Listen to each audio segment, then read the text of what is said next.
So the main thing, there's two particular things. One was called Assembly Bill 109. And that was, man, I don't remember exactly when that was. But what that did, it was called the Prison Realignment Act. And hey, as many of these social justice reform bills have, it was like flowery language, like Prison Realignment Act, how it was going to save hundreds of millions or billions of dollars in the prison system. But what they don't say is that for drug crimes, they will incarcerate people. It'll become the county's responsibility to incarcerate. No more state prison. Hmm. So when AB 109 passed, you no longer went to California State Prison for a drug crime. Even if you got sentenced to 25 years, that time would be in the county jail.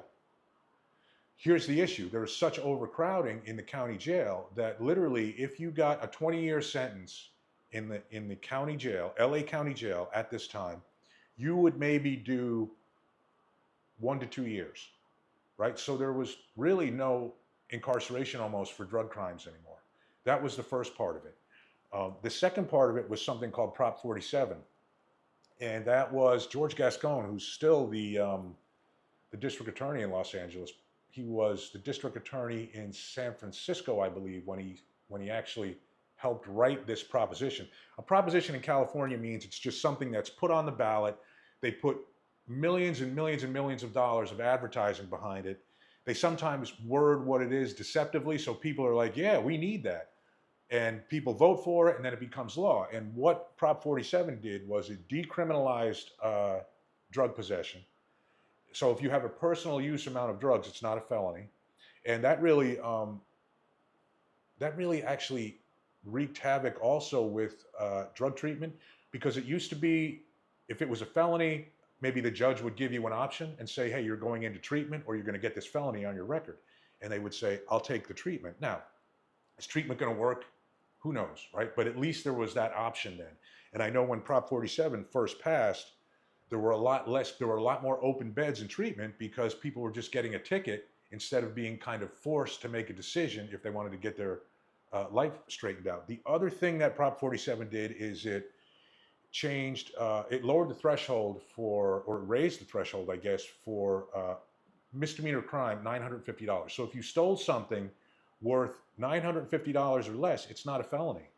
So in California, car break-ins became huge issues. And again, why is that? Because people that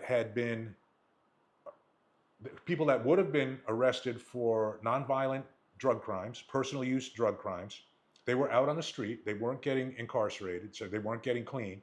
They need to pay for their habit, so they're going to commit property crimes. Property crimes went through the roof, and a lot of the property crimes were car break-ins, home burglaries, and everything that's under $950, it's not a felony. In San Francisco, there's pictures of this which blow your mind. It got so bad where people would park their cars outside their house and leave the trunk open and the windows rolled down, just so that the car wouldn't get broken into.